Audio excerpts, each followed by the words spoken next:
Hello students, आज हम बात करने वाले हैं नेशनल एजुकेशन पॉलिसी की, जो कि गवर्नमेंट ऑफ इंडिया ने इंट्रोड्यूस की है हाल ही में कुछ दिन पहले। उसकी क्या क्या बेनिफिट्स हैं, क्या क्या उसमें चेंजेस हुए हैं और उसकी चेंजेस की वजह से हमारी ज़िंदगी में या स्टूडेंट्स की ज़िंदगी में क्या बदलाव आने वाले हैं, वो सब चीज़ें हम इस वीडियो में डिस्कस करने वाले। सबसे बड़ा बदलाव जो कि आने वाला है वो है स्कूलिंग सेक्शन में। स्कूलिंग सेक्शन में जैसे कि पहले होता था कि 10+2 का जो सिस्टम था वो पूरी तरह ख़त्म कर दिया गया है। उसकी जगह पे इंट्रोड्यूस हुआ है 5+3+3+4 का सिस्टम। आइए समझते हैं 5+3+3+4 का सिस्टम है क्या। 5+3+3 के सिस्टम में पहले जो 5 साल होंगे, आपकी जो प्री प्राइमरी है, नर्सरी है, क्लास 1 और क्लास 2, ये होगा आपका फाउंडेशन कोर्स। फाउंडेशन कोर्सेज़ में आपको नंबर्स, वेरिएबल्स, अल्फ़ाबेट्स ये इंट्रोड्यूस करवाए जाएंगे। ओके, यहाँ पे लैंग्वेजेस का कोई बाउंडेशंस नहीं होगा। अगर आप चाहते हैं कि आप अपने लोकल लैंग्वेज में पढ़े तो आप अपनी लोकल लैंग्वेज चूज़ कर सकते हो। अगर आपको हिंदी में पढ़ना है तो आप हिंदी में पढ़ सकते हो, मराठी में अगर आपको पढ़ना है, गुजराती में अगर पढ़ना है तो आप अपना जो लोकल लैंग्वेज है या फिर अपनी जो ऑप्शनल लैंग्वेज है वो आप चूज़ कर सकते हो। इंग्लिश यहाँ पे एक एज अ लैंग्वेज आपको इंट्रोड्यूस करवाई जाएगी, बट इसका आपके पढ़ाई के साथ कोई लेना देना नहीं होगा। दूसरी अहम बात जो नेक्स्ट अगले जो 3 साल होंगे वो होंगे आपका ह्यूमैनिटीज़। दैट मीन्स क्लास 3 से लेके क्लास 5 का जो पीरियड होगा वो होगा आपका ह्यूमैनिटीज़ का। ह्यूमैनिटीज़ में आपको यहाँ पे सब्जेक्ट इंट्रोड्यूस करवाए जाएंगे, जैसे कि हिंदी, मराठी, आपके मैथ्स, हिस्ट्री, सोशल साइंस, ये सारे जो सब्जेक्ट है आपको क्लास 3 से लेके क्लास 5 तक इंट्रोड्यूस कराए जाएंगे। और यहाँ भी सबसे मज़ेदार बात यह है, सबसे अच्छी बात यह है कि यहाँ भी लैंग्वेज का कोई बाउंडेशंस नहीं होगा। आप अपनी लैंग्वेज जो आपने चूज़ की है उसी को आप कंटिन्यू कर सकते हो। इंग्लिश एज एन लैंग्वेज आपको इंट्रोड्यूस करवाई जाएगी। यहाँ पे कोई लैंग्वेज का बाउंडेशंस नहीं होगा। अगले जो 3 साल होंगे क्लास 6 से लेके क्लास 8 तक, क्लास 6, 7 और 8 के जो बच्चे हैं उनको यहाँ पे वोकेशनल कोर्सेज़ इंट्रोड्यूस करवाए जाएंगे। वोकेशनल कोर्सेज़ मतलब अगर आपको सॉफ्टवेयर डेवलपर बनना है तो आपको कोडिंग सिखाई जाएगी। आपको इलेक्ट्रिसिटी में अगर इंटरेस्ट है तो आपको इलेक्ट्रिशियन की ट्रेनिंग दी जाएगी। आपको अगर गार्डनिंग का शौक़ है, आपको प्लम्बिंग का शौक़ है, या कोई भी आपके जो इंटरेस्ट है, आपको जो इंटरेस्टिंग सब्जेक्ट है, उसको यहाँ पे जो आपकी स्किल्स है उसको यहाँ पे डेवलप किया जाएगा। और एक चीज़ जो काफ़ी इंटरेस्टिंग है इस पॉइंट ऑफ व्यू से कि जो वोकेशनल कोर्सेज़ है इनकी आप इंटर्नशिप कर पाओगे। आप इंटर्नशिप के लिए अप्लाई कर सकते हो किसी कंपनी में, किसी फर्म में। आप 6 महीने की इंटर्नशिप कर सकते हो, आप 1 साल की इंटर्नशिप कर सकते हो और उस इंटर्नशिप का आपको प्रॉपर सर्टिफिकेट दिया जाएगा। तो आपकी जो स्किल्स है, आपकी जो टैलेंट है, हिडन टैलेंट जिसको हम कहते हैं, वो यहाँ पे आपको इसको डेवलप किया जाएगा गवर्नमेंट की तरफ से, और गवर्नमेंट उसमें पूरा सपोर्ट करेगी आपका। अब बात आते हैं क्लास 9 से लेके क्लास 12 तक। क्लास 9 तक से लेके क्लास 12 तक यहाँ पे काफ़ी ज़्यादा मेजर चेंजेस जो हुए हैं कि यहाँ पे जो आपका पैटर्न है, एग्जामिनेशन पैटर्न है, उसको पूरी तरह बदल दिया गया है। पहले जैसे होता था कि एक फाइनल एग्ज़ाम होता था, अगर आप फाइनल एग्ज़ाम में पास हो जाते हो तो आप अगले क्लास में प्रमोट होते थे। बच्चा कैसे भी करके महीने 2 महीने में पढ़ के फाइनल एग्ज़ाम क्लियर करता था और वो अगली क्लास में चले जाता था।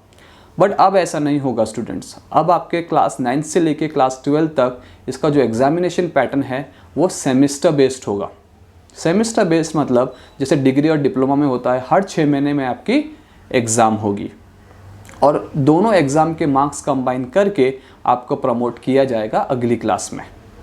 लेकिन यहाँ पे मज़ेदार बात और एक है जो कि देखने वाली है काफ़ी, कि आपका जो रिपोर्ट कार्ड बनेगा वो होगा एक होलिस्टिक डेवलपमेंट रिपोर्ट कार्ड ना। होलिस्टिक डेवलपमेंट रिपोर्ट कार्ड मतलब क्या होता है कि जब आपका रिपोर्ट कार्ड बनेगा क्लास 9 से लेके क्लास 12 में, जब आपका रिपोर्ट कार्ड बनेगा तो इसमें आपके मार्क्स के साथ साथ आपका जो ओवरऑल डेवलपमेंट है, आपके इंटरेस्ट, आपका करिकुलम एक्टिविटीज़, आपका बिहेवियर, आपका IQ लेवल, आपकी फ़िटनेस टेस्ट, ये सारे यहाँ पे कैलकुलेट किए जाएंगे।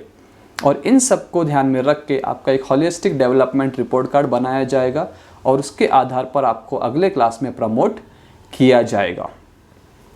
ओके, ये हो गया स्कूलिंग सेक्शन में जो मेजर चेंजेस आए हैं, ये स्कूलिंग सेक्शन के चेंजेस है। ओके, और इसका मेन जो मुद्दा है, जो मेन एडवांटेज है या फिर एक मेन टारगेट जो है गवर्नमेंट का ये है कि जितने से ज़्यादा बच्चे हम एकोमोडेट कर सके, बिकॉज हर साल क्या होता है, हर साल कम से कम 2 करोड़ स्टूडेंट किसी ना किसी कारणवश स्कूलिंग छोड़ देते हैं।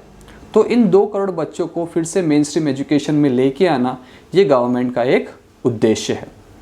बात करते हैं 11th एंड 12th की। 11th एंड 12th में भी काफ़ी मेजर चेंजेस जो हुए हैं, उसमें से सबसे बड़ा चेंजेस है कि ये जो स्ट्रीम बाउंड्रीज़ है इसको पूरी तरह ख़त्म कर दिया गया है ना। स्ट्रीम बाउंड्रीज़ मतलब क्या, जैसे कि आपको पता होगा जब आप 10th का एग्ज़ाम देते हो, 10th के एग्ज़ाम के बाद आपको आर्ट्स, कॉमर्स या साइंस स्ट्रीम चूज़ करनी पड़ती है। बट अब ऐसा नहीं होगा स्टूडेंट्स, अब आप अपने में जो पसंदीदा सब्जेक्ट है वो चूज़ कर पाओगे। Let's take an example. एक एग्जाम्पल ले लेता हूँ कि कोई स्टूडेंट अगर साइंस लेता है लेकिन उसको आर्ट्स में भी रुचि है, तो वो कोई भी एक आर्ट्स का सब्जेक्ट चूज़ कर सकता है। या कह लीजिए कि अगर कोई कॉमर्स का बच्चा है, उसको अगर फिज़िक्स पढ़ना है तो कॉमर्स के साथ साथ वो साइंस का भी एक फिज़िक्स का सब्जेक्ट ले सकता है।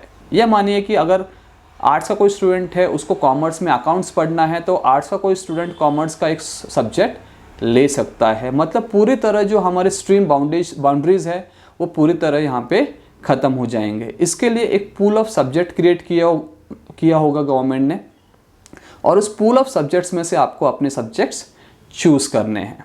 ये हो गया स्कूलिंग सेक्शन। और कॉलेज सेक्शन में जो बड़े बड़े चेंजेस आए हैं, मेजर चेंजेस है, ये वो हमने डिस्कस किए।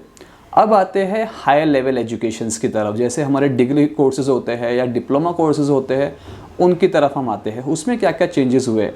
सबसे बड़ा चेंज जो हुआ है डिग्री और डिप्लोमा कोर्सेज़ में, वो ये है कि गवर्नमेंट ने 100 टॉप यूनिवर्सिटी जो इंटरनेशनल यूनिवर्सिटीज़ है वर्ल्ड की, उनके साथ एक MOU साइन किया है। उस MOU के अंतर्गत, उस MOU के अंडर जो टॉप 100 यूनिवर्सिटीज़ है वर्ल्ड की, वो अपने कॉलेज इंडिया में सेटअप करेंगे, अपने कोर्सेज़ यहाँ पे इंट्रोड्यूस करेंगे, अपना जो भी सिस्टम है वो यहाँ पे इंट्रोड्यूस करेंगे, और वो भी बाहर के कंपैरिजन से कम प्राइस में।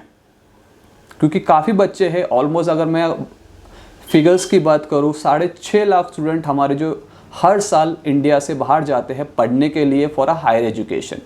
अब वही एजुकेशन हम इंडिया में प्रोवाइड कर रहे हैं, और वो भी कम रेट्स में। ये हो गया एक बड़ा चेंजेस। दूसरा एक जो चेंजेस आने वाला है डिग्री और डिप्लोमा कोर्सेज में, वो है मल्टी एंट्री और मल्टी एग्जिट पॉइंट्स ना। मल्टी एंट्री और मल्टी एग्जिट पॉइंट मतलब क्या? मल्टी एंट्री पॉइंट और मल्टी एग्जिट पॉइंट का मतलब होता है कि किसी कारणवश, क्योंकि जैसे आपको पता होगा कि डिग्री का जो कोर्स होता है वो 4 साल का होता है, लेकिन कभी कभी किसी घरेलू परिस्थिति की वजह से या किसी कारणवश अब कोई बच्चा अपनी पढ़ाई पूरी नहीं कर पाता। फॉर एग्जांपल, जैसे कि अगर उसने 1 साल की पढ़ाई की है और उसने पढ़ाई बीच में छोड़ दी, तो वो 1 साल की जो पढ़ाई है उसकी वो वेस्ट नहीं जाएगी, वो भी उस पीरियड में काउंट होगी।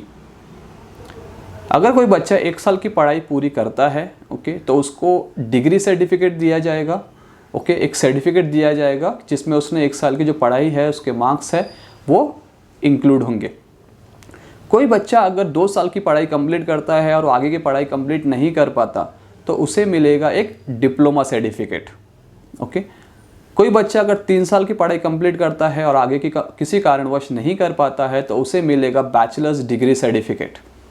और जो बच्चा पूरे 4 साल का जो सर्टिफिकेट के डिग्री कोर्स है वो अगर कंप्लीट करता है, तो उसे मिलेगा रिसर्च एंड डेवलपमेंट सर्टिफिकेट। इसके लिए गवर्नमेंट ने एक डिजिटल क्रेडिट सिस्टम इंट्रोड्यूस किया है, ओके। डिजिटल क्रेडिट सिस्टम में क्या होगा कि डिजिटल क्रेडिट सिस्टम में आपके जो मार्क्स है, ओके, हर सेमेस्टर के, हर एग्ज़ाम के, वो डिजिटल फॉर्मेट में गवर्नमेंट के पास स्टोर होंगे।